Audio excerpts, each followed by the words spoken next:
This is the Own It Show, where we tell stories of how everyday people made ownership theirs to create extraordinary success. Hey everybody, welcome back to another week of the Own It Show. I'm Justin. And I'm Elise. Welcome to the show.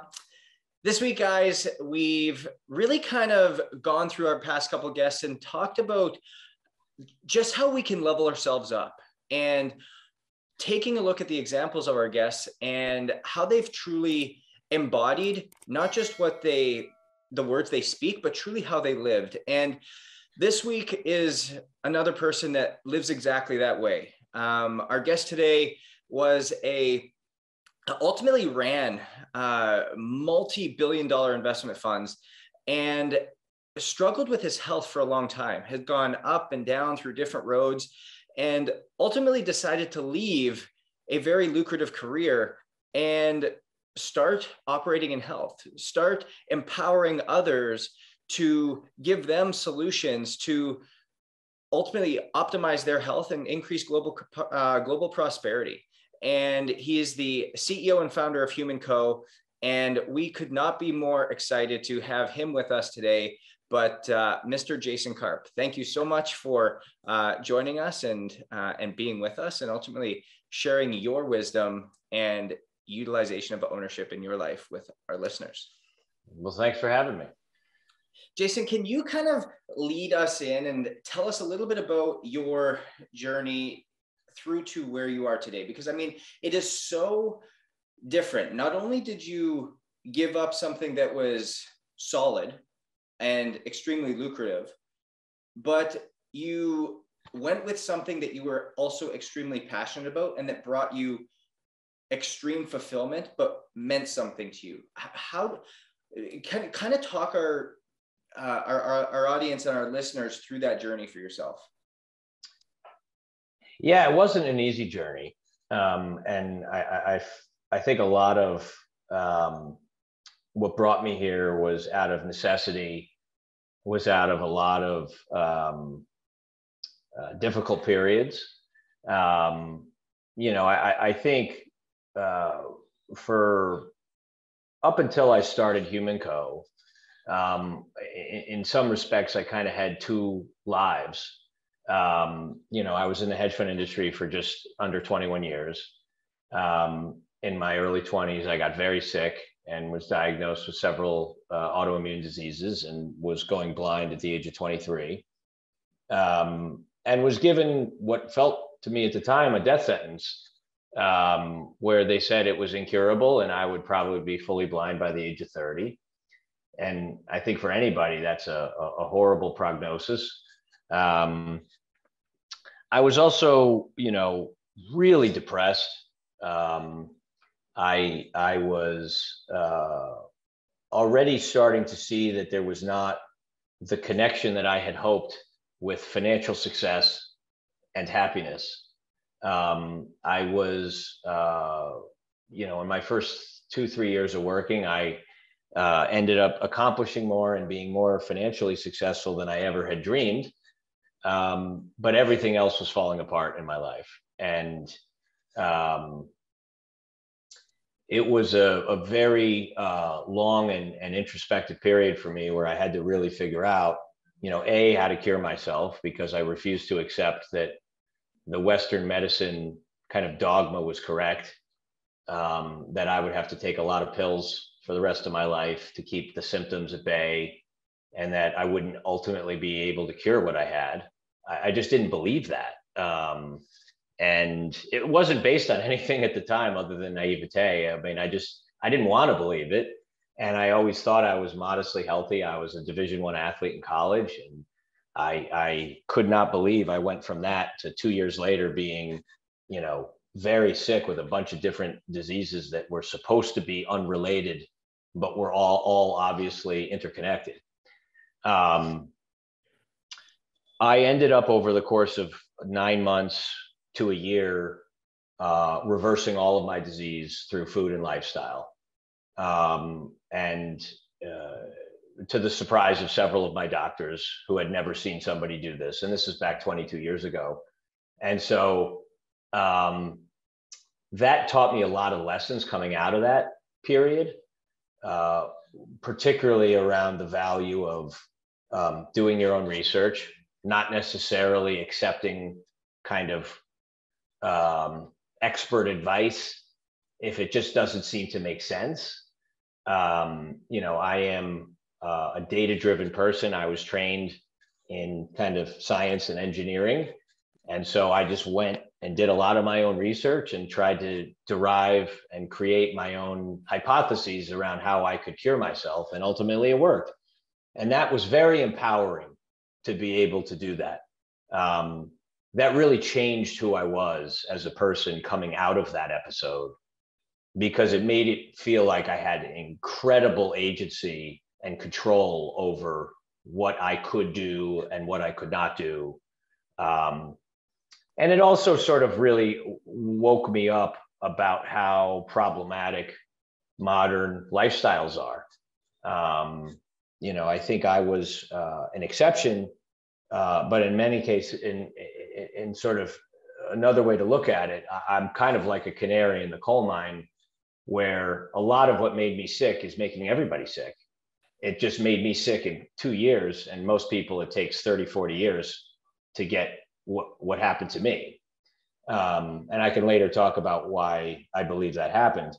And because of that, I had to become an expert on everything from nutrition to basically anything you put in your body, right? Which I'll call food, beverage, supplements, nutrition. Anything you put on your body, which I'll describe as sort of personal care, things like lotion, shampoos, etc.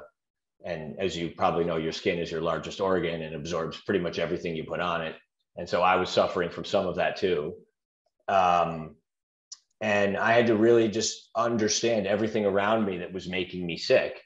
And then I realized that this is everywhere and it's almost inescapable.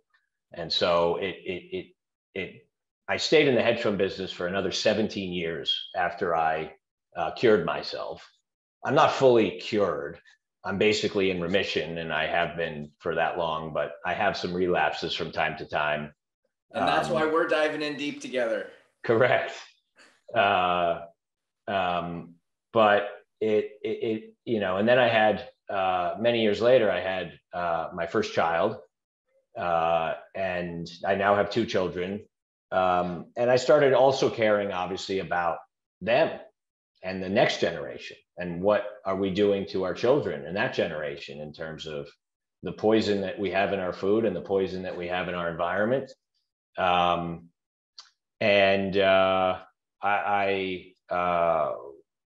that time, my family and I created Hue Kitchen. We're best known for our chocolate. I have one here I was eating earlier today. And that was sort of the first culmination of a lot of this work. And it started with a restaurant, and we wanted to create the first restaurant of its kind. And I don't think there has been a restaurant that has actually matched it in terms of its strictness of care around ingredient sourcing. We were a restaurant in New York City. The whole restaurant was gluten-free, dairy-free, refined sugar-free. We cured our own bacon. We made our own ketchup. We baked everything from scratch. Everything was grain-free and gluten-free. And we ultimately made our own chocolate. And that turned into a pretty large consumer packaged goods business. And as all that was happening, I realized that I bring a different perspective to the development of consumer packaged goods, because having been a professional investor for 21 years and been a capital allocator, a lot of the entrepreneurs in that space didn't quite have the background that I did to understand kind of how to make a good business be a good business. And I wanted to help those entrepreneurs, and I wanted to basically provide what I had learned to them so that we could have many, many more products that are better for people, better for animals, and better for the planet. And then ultimately, in the beginning of 2019, I retired from the hedge fund industry to create Human Co. which is the health and wellness holding company that I've built with my partner Ross over the last 2.5 years.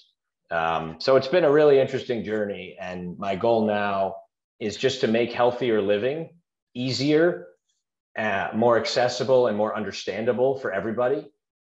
Because even today, which is way better than 22 years ago when I was really sick, even today, it's so confusing. It's so difficult.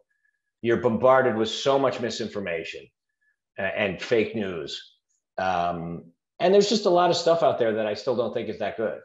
And so we're trying to change that. And that's been my focus. Well, congratulations to you, because it's an extremely impressive story. And I will say you certainly make it easier for Justin and myself. We are big fans of Hue products, particularly the chocolate. If you can believe it, Justin actually has a bigger sweet tooth than I do. Yeah, I can believe that. He saw me dive into the Cocoa Bliss ice cream that day. Yeah, Coconut Bliss. It was the big 5-barrel, and I think I went back 3 times. Oh gosh. But one of the things that we talk about often, Jason, on this podcast is the idea of ownership. And there's pre-ownership and there's post-ownership. And there's oftentimes an event or a burnout or some sort of life-changing thing that happens that takes you from living in pre-ownership to then living in post-ownership. For you, it sounds like it was probably the diagnosis of your autoimmune disease. Not sure if it was something else, but I know you spoke about it in a way that it certainly had a big impact on your life. What I'm really curious to understand is it takes a certain level of external ways to be able to level up and make these changes, but what qualities was it within you and within your mindset? You made a comment that you said you were a completely different person. I really want to dig into that pre-ownership and that post-ownership version of you and what changed and what it was about you that allowed that change to happen.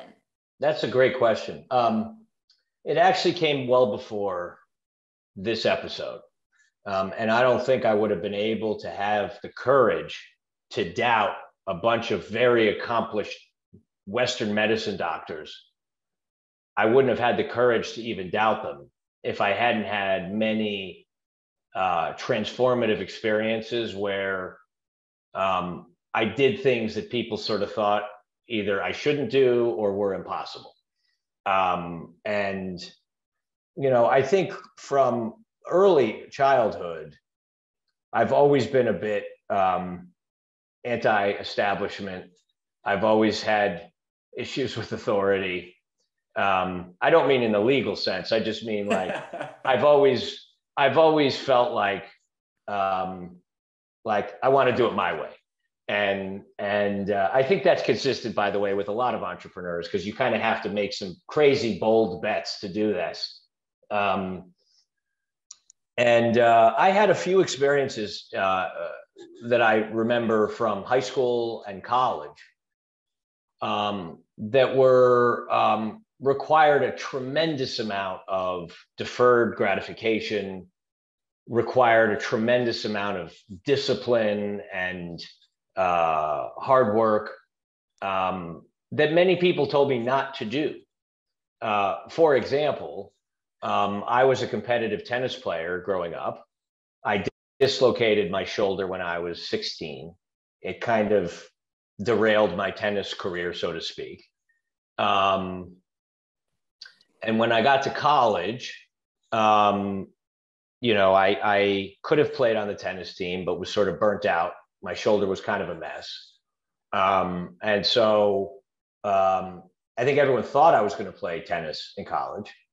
And I decided, because of a kind of a lucky incident with a gentleman who was in my freshman hallway at school, who asked me to hit some squash balls with him. And I really liked it. I decided to try to play college squash at a Division I school that was number 5 in the country as a walk-on, having only played twice in my life, which everyone said to me, are you out of your mind? Nobody does that. And I just didn't even, I don't know, I didn't even care. I went up to the coach, and this was one of the pivotal moments of my life. And I went up to the coach and I said, look, I'm in really good shape. I'm supposed to play tennis, but I don't really want to play tennis anymore. Would you take me on your team as like the worst player? And I'm very good with, hand-eye coordination. I think I could be good, but I'm going to need a lot of training. And he said, if you can make it through our preseason, you'll have a spot. And thankfully, preseason was basically just all war of attrition. And it didn't involve a lot of squash skills, because I obviously would not have made the team if it did. And it was just lots of running and swimming and brutal, like, physical demands. And I just had a great willpower to be able to push. And long story short, I made it through preseason, and he gave me the 20th spot on the team out of 20 people. And over the course of 4 years, through a ton of work and training by myself and training over the summer, I ended up, 35th in the United States in an academic All-Ivy and All-American. And it's not what I actually accomplished. It was also that a lot of my peers were saying, why would you take on a new sport in college when you could be partying? Like, you're going to obviously have a lot more fun if you're not doing a new sport that's 3 hours a day. And it kind of sounds insane in retrospect that I actually voluntarily chose that. And I don't actually fully know why I chose it at the time. I wanted the challenge, but I had a few things like that in college, nothing that major, where I was told, like, no one's ever done this, don't do it. And I did it. And I did that in like 3 or 4 different areas before I got sick. And so I had the self-confidence that I could do things that people said were not possible, or at least were not likely. And that to me was sort of the beginning of me feeling ownership over my decisions and my capabilities. Recognizing that I obviously have many strengths and weaknesses. And I just learned through college in particular how to use my strengths, and also how to kind of deal with my weaknesses. Yeah, it's almost as if the idea of being a maverick is one of your superpowers. Yeah, I think Maverick's a probably appropriate word. It's funny because, like, it's one of the words that I relate to so heavily, is that, and as you were saying, like, problem with authority, just wanting to do things your own way, not seeing things the same, seeing things differently.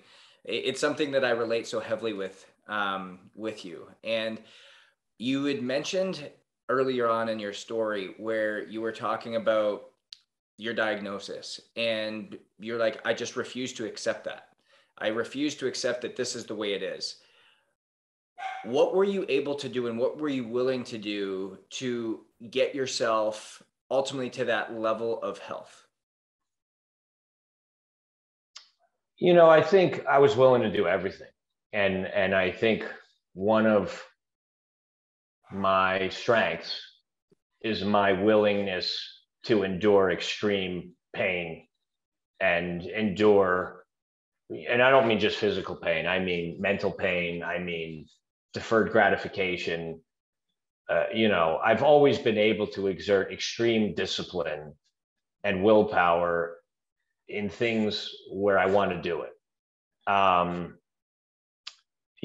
think honestly the hardest part, I was 23, single in New York City. The hardest part was honestly giving up alcohol. I think all the other things, whether it was refined sugar or processed food or caffeine, or gluten or dairy, all those were pretty easy. I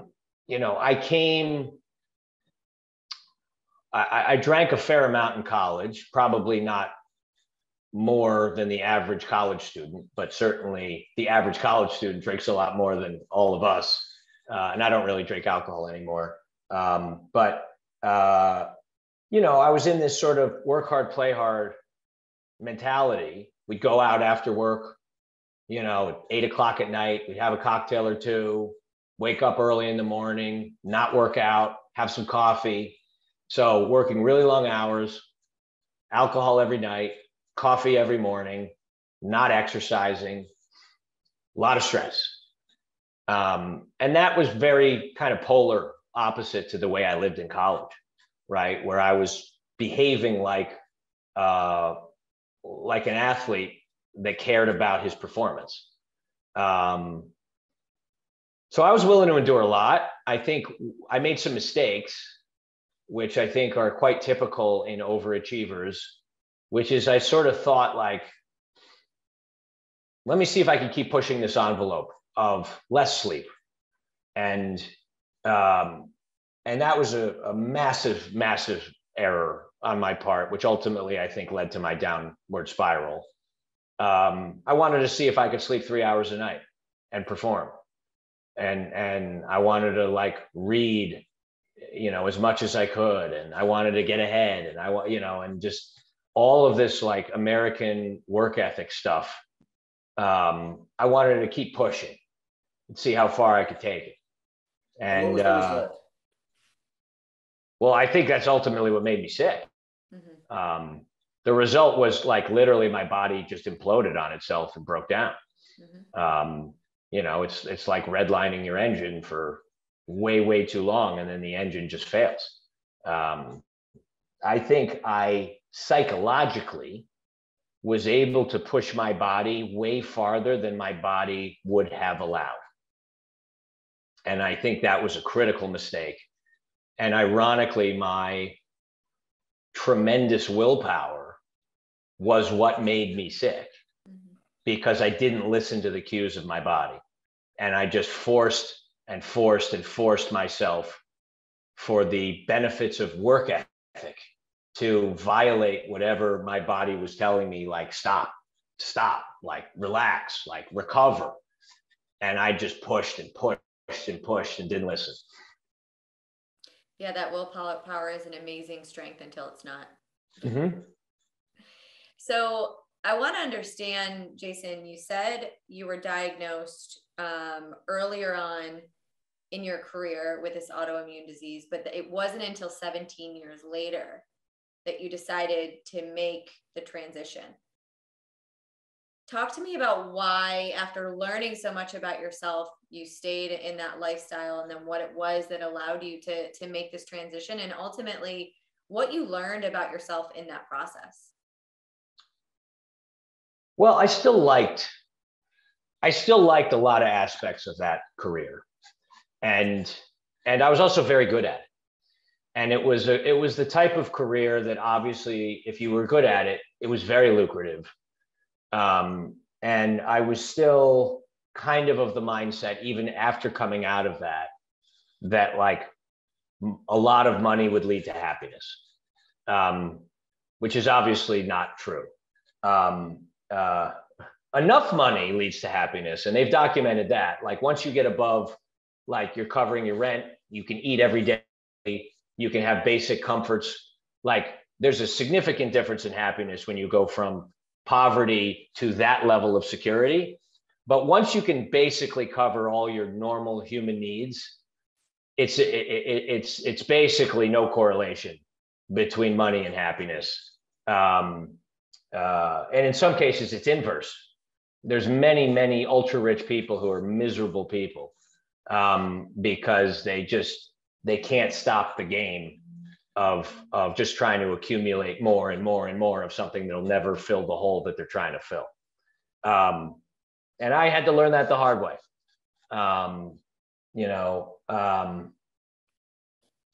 So I did like the profession. I found it very interesting. I had a lot of different roles within the hedge fund world as I kind of, moved up in my own learnings and in my own career trajectory. And I obviously had to adjust my lifestyle so that I wouldn't get sick again. And I had several relapses along the way. It was never anywhere as bad as what happened to me in the first period. But I just kept trying kind of different versions of professional investing. I worked at a couple places. I eventually launched my own hedge fund in 2012. And I sort of like I wanted to have my own kind of canvas that I could paint with how I invest and how I like to do things. And I felt like that was a necessary kind of end of or final chapter of that career, because I needed to see what it was like by building a business, scratching that entrepreneurial itch. But I think ultimately, you know, I ended up accomplishing everything I ever had wished in that field. And all the kind of milestones that I had hoped to do, I had done. And I remember feeling this emptiness when I kind of, the way I describe it is, I got to the top of the mountain and there's nothing to see. And when I hit that moment is when I actually hit mental rock bottom and went through just a very significant period of depression again. Because I felt like I had just worked my entire life to do something that ultimately wasn't exactly what I think I wanted. And now I'm sort of looking at the mirror empty, and trying to figure out what it is that actually will, you know, provide me with the fulfillment that I kind of wished I had.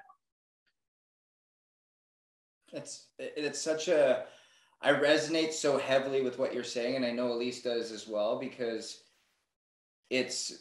we've both seen that same mountain, and it's amazing just hearing you say that. And I wrote this down. You can absolutely hear the power in your voice when you say, I got there and I realized that it's time to move on. There's something else that I need to move on to. And I just want to honor you for that, because it's a very empowering feeling. And I know a lot of our listeners probably have that same thing going on at this very moment, where they're trying to get to the top of that mountain, whatever that mountain is for them, only to realize that they get there and the answer is this it? Well, it's empowering yet frightening at the same time. It is very frightening. And it's, you know, and I think the other thing that has been clear to me since now I've moved on to my next chapter, I was chronically sick for 20 years. And it wasn't acute sick like I was when I was 23, when I was literally like acute, like I was actually dying when I was like 23. I mean, I was severely ill. But when I recovered from that, I didn't have many periods of what I would describe as optimal health after that. Like I felt a lot better than the acute sick part. But now that I know what it feels like to feel healthy, I was never like this in the previous 20 years. And so I was struggling for, you know, that whole period, always being kind of fatigued, having low grade infections, you know, always just not like being optimal. And I didn't know it. And I think a lot of people don't know what good feels like because they haven't had it. And then when you show them this is what good is, they're like, oh my God, I can't believe I've been feeling like that for the last 15 years. Yeah, exactly. It's crazy. Yeah. And you talk about this idea of feeling good and living optimally. Do you believe this change happened more so in your body or in your mind, or was it really a combination of leveling up in both? I think they're completely related and interconnected. I think a lot of physical manifestations of illness are a function of what's going on in your mind.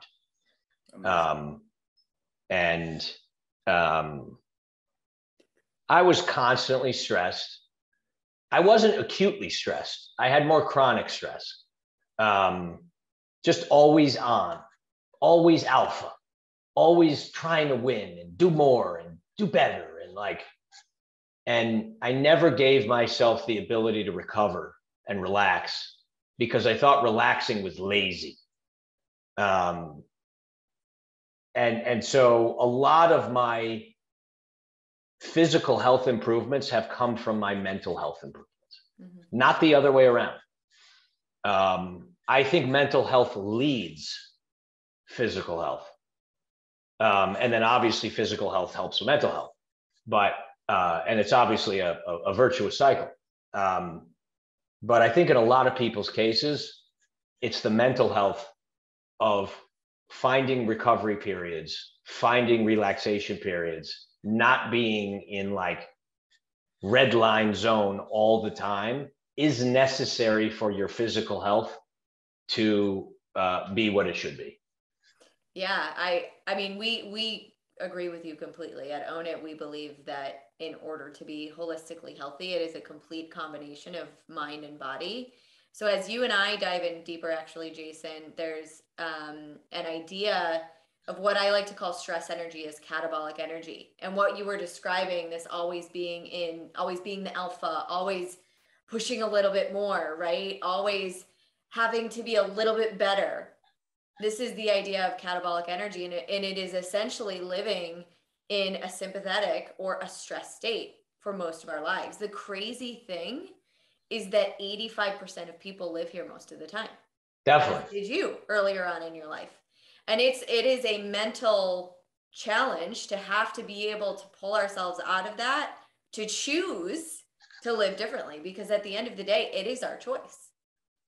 But it's a conscious choice that comes from awareness of how we're living. It's essentially your story, right? You had the awareness. You had this external physical ailment, this disease that was a slap in the face to say, hey, you got to get better. But ultimately, like you said, it goes back to all these other things that had nothing to do with your physical diagnosis.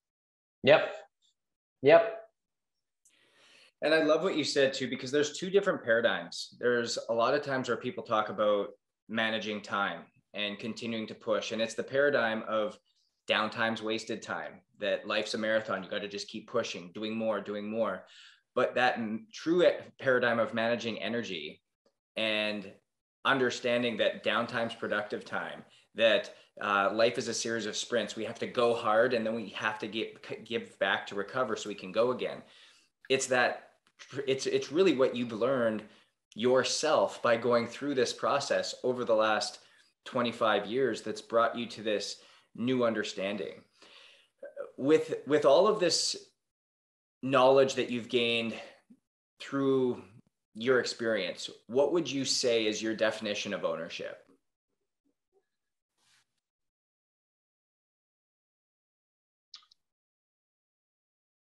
I think it's having confidence in your decisions to do things that feel right, that may be a bit unconventional. I think ownership is all about confidence, because and not confidence in terms of like overconfidence or arrogance, but confidence in that you have agency, you have the ability to improve your outcomes. You have the ability to improve your life. I think a lot of people feel like they were dealt a bad set of cards, and, or this notion of fate. And there's a lot of defeatist attitudes, in the fixed mindset attitudes, as opposed to the growth mindset of believing you can change anything. I didn't fully appreciate until probably a lot of therapy and some interesting discussions with my wife, and now reflecting on my children. Like, I had a significant learning disability as a child, and it was never diagnosed. I had very profound ADHD as a kid. It runs in my family, which we now all know, but back then nobody talked about ADHD as a thing. I was just that hyperactive kid who could never sit still in class. But my ADHD was so significant, I could not read long passages. I didn't read a full book until I was 17 years old. And like, it took me a long time to finally like admit that and to recognize that I was learning disabled, because I was always very proud of my intelligence. And I had a few teachers along the way that really helped me basically learn how to channel my strengths. And, you know, the basic sort of background, in case it helps any of your listeners, is I have a form of ADHD where I actually hyperfocus, which can be a strength. And what some of my teachers noticed, and certainly my parents noticed, was that when it came to topics and subjects that I was interested in, which prior to probably 10th grade was things that were not useful in school. It was things like video games, weapons, gambling. Like, I was a savant in those areas. And people around me, when they'd see me talk about, you know, I don't know, history of gambling or card counting or video games, they'd be like, wow, I can't believe how much you know about that. But I didn't want to like learn about history in school. And so I had a very hard time. And a couple of my teachers who really took me under their wing, they saw potential in me. And between their guidance and my own kind of intuition, I sort of figured out that if it was something I was truly interested in, I was a hyper learner. But if it was something I wasn't interested in, I was significantly disadvantaged. And so I had to teach myself how to make things interesting. And when I figured out how to make things interesting, I became an amazing student. And I went from being an underperformer to being a top performer, because I figured out a way to make things interesting, to basically be more conducive to the way my brain worked. And now I find everything interesting. And now I'm a prolific reader, and I love reading. And I read all the time, every day, and I love it. But I remember when I was like 17, 18, I couldn't read long passages. And that kind of experience taught me ownership. It taught me to say like, and by the way, nobody knew what I had. So I didn't have any diagnosis. I had no medications. I just knew I wasn't performing the way my peers were. And it really bothered me. And I had to own that. And I had to figure out, how do I make myself perform with my limitations, but then also leverage my strengths? And, you know, miraculously, I did figure it out. And I, you know, I ended up going to just to give you a perspective, and this is not to brag, this is to put into context how significant the change was. I went to a good high school that had 250 kids in my class. I wasn't even in the top half of my class in high school. I miraculously got into Penn, which is an Ivy League, and miraculously transferred into the Wharton School, which is the top school in the United States. It's harder and has stricter criteria to get in than Harvard does. And I graduated the top student athlete in Harvard and number 3 in my class, in Wharton. So I was the number 1 student athlete in the entire university, and I was the number 3 in my class at Wharton, having been not even in the top half of a high school. And that were the kind of things that taught me ownership, to figure out and be willing to acknowledge that I have a lot of weaknesses like anyone else, but that I have to figure out how to work with them. It's such a great way to put it into perspective of how you apply what you learn. You apply what you learn about yourself. You apply what you learn about your surroundings and how to take that leveling up. And ultimately, you've said this so many times as well, ultimately be able to lean into that delayed gratification. Because of all the learning that you did, you didn't see the payoff until you were at Wharton. But it wasn't because you decided a day before you graduated, oh, I'm going to do something.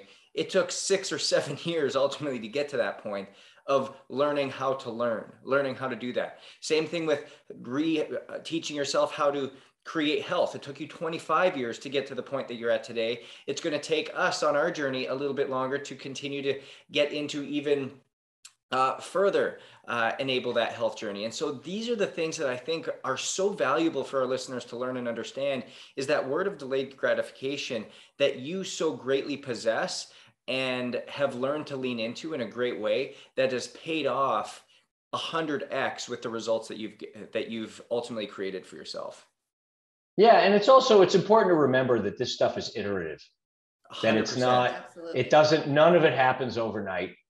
And you have to be willing to acknowledge when you make small progress.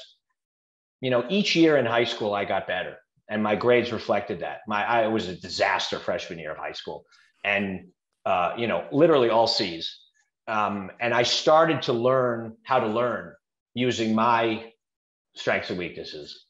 But I was cognizant of the progress I was making, and starting to realize, like, oh, wow, if I do it this way, I learn it faster. And I started being cognizant of how to channel what I had. And I think it's important for everyone to realize, like, it's not overnight. And if you think about it as like some huge accomplishment, it sounds like it's completely unapproachable and impossible. But if you break that huge accomplishment into lots of little pieces, each one of those pieces is totally doable. And that makes it more welcoming and less intimidating. Completely. Exactly. Find the joy in the process. Jason, where can people find you? Where can people interact with you? And also, where can they interact with Hue Kitchen and the different products that you guys operate within? Okay, so I'm not that active on social, but I've been getting a little better. I'm on Instagram and Twitter. My handle is Human Karp. You'll notice everything I do has the word human in it, which is by design. I believe most of our modern problems are because we don't acknowledge how we've evolved as humans. And we do many things that are inconsistent and incompatible with human evolution. And like all of my philosophy, how I cured myself, all the food we do is all consistent with evolutionary principles. And it's actually not even that like challenging or difficult to understand how that works, right? We've evolved as hominids, standing up things from the apes for hundreds of thousands of years. And we lived a pretty consistent way for 99.99% of that, which was as hunter-gatherers. And only in the last 150, 200 years has all this modern stuff, from incandescent light bulbs to using cars instead of walking, to eating 10 times a day instead of occasionally not going multiple days without food. Like all of these things are literally like 0.1% of our evolution. And it's drastically different than the other 99.99. And we expect ourselves to thrive. And in fact, we're the sickest we've ever been in human history. So that's why the word human is in everything I do. Hue Kitchen, the chocolate company and consumer products company, is separate from Human Co. Hue Kitchen you can find at huekitchen.com. And you can explore the products. That's mostly chocolate, cookies, and crackers. Everything is refined sugar-free. Everything is grain-free. Almost all of it's organic. All of it is, I think I said gluten-free. And then Human Co., you can go to humanco.com. That's the master brand. And then we have 3 individual brands underneath Human Co. We have Snow Days.